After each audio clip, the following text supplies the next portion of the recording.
Esse ponto aqui é o único lugar no mundo onde, se você estiver bem aqui, não vai ter ninguém permanentemente morando para o seu norte todo, ou sul, leste e oeste. E esse outro ponto aqui parece outro meio do nada, mas é o ponto mais distante de qualquer terra firme. Ele é tão longe de qualquer outra pessoa que, às vezes, as pessoas mais perto desse ponto são os astronautas orbitando a estação espacial a uns 400 km de altura. A Terra é cheia de muitas curiosidades. Aqui vai mais uma lista de 10 curiosidades do nosso planeta, que talvez você não saiba. Desde um possível novo menor país do mundo, até a foto mais antiga do nosso planeta.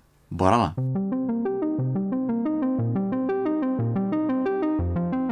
Alô, alô, YouTube! Número 1. Coisas que perdemos para sempre. Essa é uma formação rochosa em New Hampshire, nos Estados Unidos, e de um certo ângulo parece que é um rosto de um cara, por isso que é chamado de a Montanha do Velho Homem ou o Grande Rosto de Pedra. Ele faz até parte do folclore dos nativos do local. Bem, pelo menos fazia, porque em 2003 houve um colapso nessa montanha e o rosto não existe mais.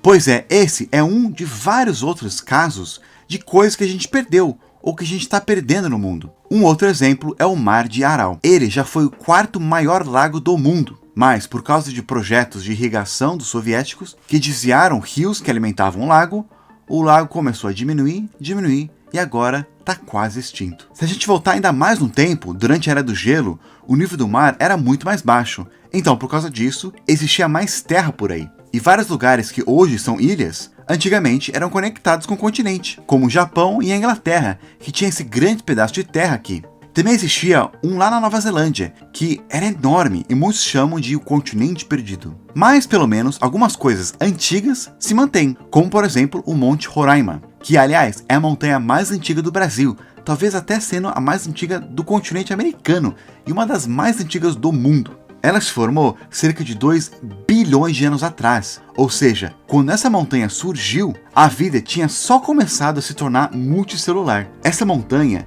ela é mais velha que os anéis de Saturno. Falando em coisas velhas, número 2, idade da água. Todo mundo adora tomar água fresca, mas quão fresco é a água? Bem, acredite ou não, em torno da metade da água que a gente toma é mais velha que nosso Sol. Já existia água antes do nosso sistema solar, mas muitos cientistas acreditavam que, quando formavam a nova estrela, eles acabavam destruindo moléculas de água por perto. Mas estudos recentes concluíram que de 30% a 50% da água que a gente toma já existia antes do nosso sistema solar. E o engraçado é que, quando você compra uma garrafa d'água, o plástico, com o tempo, ele vai liberando alguns químicos que se misturam com a água e deixam ela com gosto ruim.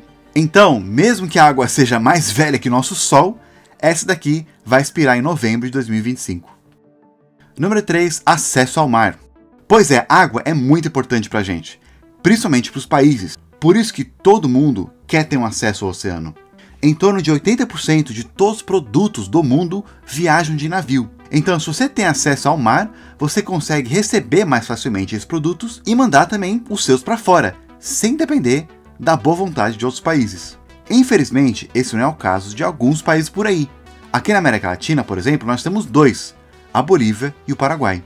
Os 2 não têm acesso ao mar, então para exportar e importar, eles dependem de rios, estradas e trens que passam por outros países. Tem vários outros exemplos pelo mundo, mas sabia que tem 2 países que eles têm o azar de serem duplamente isolados pelo mar? Esses países, eles estão cercados por países que também não têm acesso ao mar, deixando eles mais longe ainda. Na Ásia é o Uzbequistão. Ele está cercado pelo Cazaquistão, Quirguistão, Tajiquistão, Afeganistão e Turcomenistão. E esses são países que também não têm acesso ao mar. E lá na Europa é o Liechtenstein, que nem aparece no mapa direito. Mas dando um zoom a gente vê que ele está cercado pela Suíça e Áustria, que são 2 países que também não têm acesso ao mar. Número 4. O novo menor país do mundo.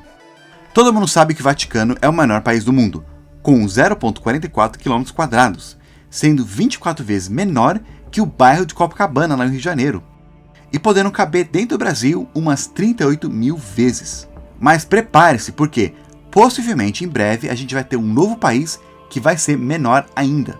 Algumas semanas atrás, o primeiro-ministro da Albânia anunciou que vai introduzir uma lei para criar um novo microestado dentro da Albânia, um país para a ordem dos Bektaşis. Os Bektaşis são membros de uma ordem sufi do islamismo, que começou lá no Império Otomano no século XIII. Mas desde que os otomanos acabaram, eles mudaram a sua sede, que foi parar lá na Albânia.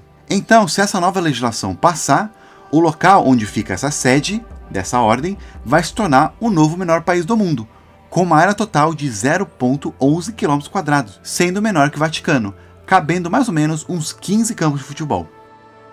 Número 5. Navegando em linha reta. Será que é possível navegar do Paquistão até a Rússia em linha reta sem dar nenhuma curva no leme do navio e também sem tocar em terra? É sim, e a gente já mostrou isso em um short. Aliás, e tem como fazer uma viagem parecida no Brasil também. Enquanto a gente vê essa viagem do Paquistão à Rússia aqui no fundo, perceberam a camisa que eu estou usando? Pois é, essa é minha camisa favorita do nosso patrocinador de hoje, a Insider. O site deles tem muitas opções de roupas. Eu gosto especialmente da Tech T-shirt, um material que desamassa no corpo, ou seja, não precisa passar. E é super confortável, não aperta, não machuca e não fica com odor.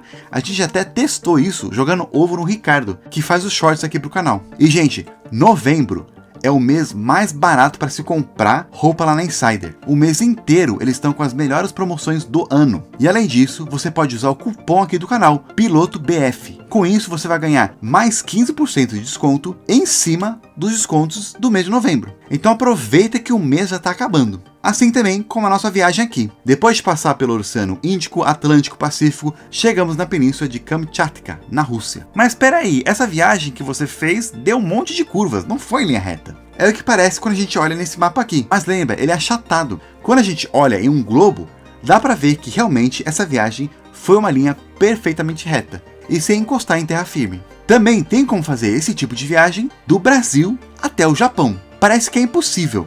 E bem, é, mas não é. Não tem como fazer uma viagem assim do território principal do Brasil, mas dá pra gente dar um migué e começar a viagem de uma das ilhas mais isoladas do Brasil, as Ilhas Trindade. Tecnicamente lá é o Brasil também. Então de lá você vai começar a navegar em direção ao sudoeste, passando pela passagem de Drake, com cuidado porque lá é bem perigoso, e quase que a gente vai raspar em algumas ilhas por lá. Sobrevivendo, a gente continua pelo sul, que daqui a pouco não vai ser mais sul, e sim noroeste, passando perto da Nova Zelândia e várias ilhas do Pacífico. E daqui a pouco a gente chega no Japão. De novo, olhando nesse mapa chato, não parece uma linha reta, mas no globo é sim, tirando, é claro, a curvatura da Terra. Número 6. Mundo de ponta cabeça. Pois é, por nosso planeta ser uma esfera, muitas coisas estranhas que eu acho muito interessante acontecem. Mas sabe o que é mais estranho ainda? Um mapa de ponta cabeça. Eu acho muito engraçado olhar para esse mapa, que na verdade ele não está errado.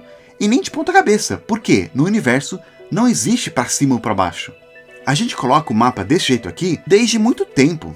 Por exemplo, esse é o mapa mais velho do mundo, feito lá na Babilônia por volta de 700 e 500 a.C. E nele o norte já está em cima e o sul embaixo. Mas o norte não precisa ser em cima. Por isso que eu gosto muito de olhar para esse mapa. Imagina, um ET ele pode chegar nessa posição e essa vai ser a primeira impressão dele. Para ele, o planeta vai ser desse jeito. Só que a gente olhando, parece até que é um planeta tão alienígena quanto esse cara aqui. Tenta fazer isso. Vai lá no Google Maps e aí vira o mapa de ponta cabeça. O que é legal é que as letras elas continuam viradas para a gente conseguir ler. Você pode até colocar o leste e o oeste como sendo o norte e o sul. E falando em norte e sul, número 7, América do Norte e América do Sul não existem. Não, eu prometo que essa não vai ser mais uma discussão se é uma, duas ou três Américas. A gente já falou disso algumas vezes, que você pode assistir clicando aqui e comentar lá o que você acha. Mas o que eu quero apontar aqui é que, se a gente for então separar América do Norte e América do Sul, talvez a gente deveria renomear para América do Leste e Oeste. Como assim? Sim, a gente tá ao sul do pessoal lá do Norte, mas a gente não tá ao sul como normalmente a gente tem na cabeça. Se você fizer uma linha de quase qualquer lugar aqui da América do Norte, Central, e descer, essa linha vai acabar no Oceano Pacífico e não na América do Sul. Pois é, a gente está muito mais ao leste do que a gente imagina. Olha só, se você começar do ponto mais extremo oeste da América do Sul e ir para o norte, ele vai dar no lado leste dos Estados Unidos. Focando aqui do Brasil, começando do extremo oeste do país e indo para o norte, a gente só está diretamente ao sul dessa pontinha aqui dos Estados Unidos e do leste do Canadá, fazendo com que em torno de 90% desses países estejam a oeste do Brasil. Número 8. Horário de Plutão. É por causa dessa distância entre nós e a América do Norte que a gente tem horários bem diferentes. Enquanto aqui está amanhecendo lá por volta de 5 da manhã em João Pessoa, ainda é meia-noite em São Francisco. Aliás, sabia que esse horário é o horário de Plutão? Como assim? Lá no Plutão, o Sol ele é 1000 vezes mais fraco do que aqui na Terra. Mas isso não quer dizer que eles vivem em escuridão. Isso ainda é 300 vezes mais forte que a lua cheia. Então, durante o dia, daria para você facilmente ler um livro no planeta Anão. Tem como você ver como seria essa luz aqui na Terra. Todos os dias, um pouco antes do Sol nascer, ou um pouco depois dele se pôr, na rua vai estar tão claro quanto ao meio-dia em Plutão. NASA chama esses horários de horário de Plutão. Nesse site aqui, que eu coloquei na descrição, você consegue ver qual que é o horário de Plutão da sua cidade. Então, ao sair para a rua, vai estar tão claro quanto o dia no planeta Anão. Falando em planeta Anão, número 9, Brasil do tamanho de um planeta. Uma vez a gente falou que a Rússia ela é muito grande, tanto que você conseguiria cobrir Plutão inteiro com esse país, já que o tamanho da Rússia é parecido com o tamanho da superfície do ex-planeta. E será que a gente consegue fazer isso com o Brasil? Tem algum lugar que é do tamanho daqui? Tem sim. E é outro planeta não, Haumea.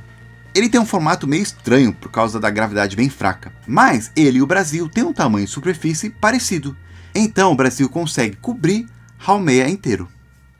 E por último, voltando a olhar para o nosso globo terrestre, número 10, primeiras fotos da Terra.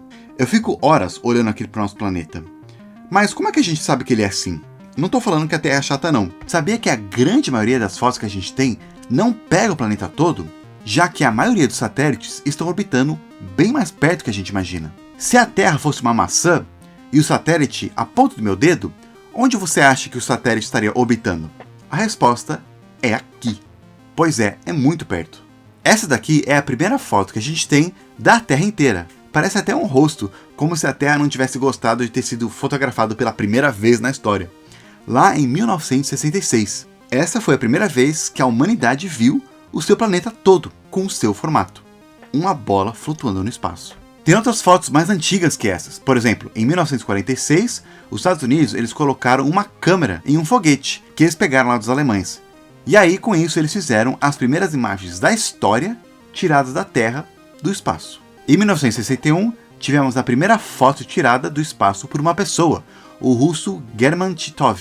E essa é a primeira foto tirada por uma pessoa do planeta todo. E essa outra aqui foi tirada pela tripulação do Apollo 17, lá em 1972. E até hoje, essa é a última foto do planeta todo tirada por uma pessoa. Até hoje, ninguém mais viu o planeta todo assim. A minha foto favorita tirada nessa mesma missão é essa daqui, chamada de Blue Marble. Mas o interessante é que, originalmente, ela não é assim como normalmente a gente encontra na internet. Primeiro, ela foi tirada desse jeito. Pois é, provando aquilo que a gente falou antes, que o espaço não tem de ponta cabeça. E ela também foi centralizada para ficar mais bonitinha, mas originalmente ela é assim, com a Terra mais no canto. Isso me faz pensar como a gente não é o centro do universo, somente uma bola de pedra viajando por vários quilômetros por hora no meio do nada, literalmente. Se a gente for mais longe ainda, lá para Saturno, esse ponto branco é a Terra.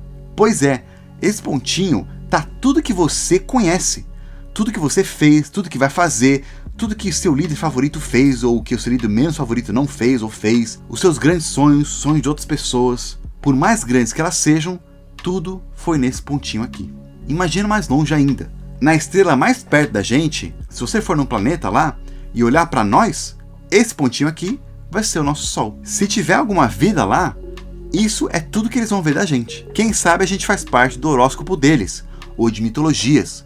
Ou quem sabe, e o mais provável, eles nem tenham percebido que a gente existe. Pois é, a gente é bem pequeno. E não só comparado com o espaço não, também com o tempo.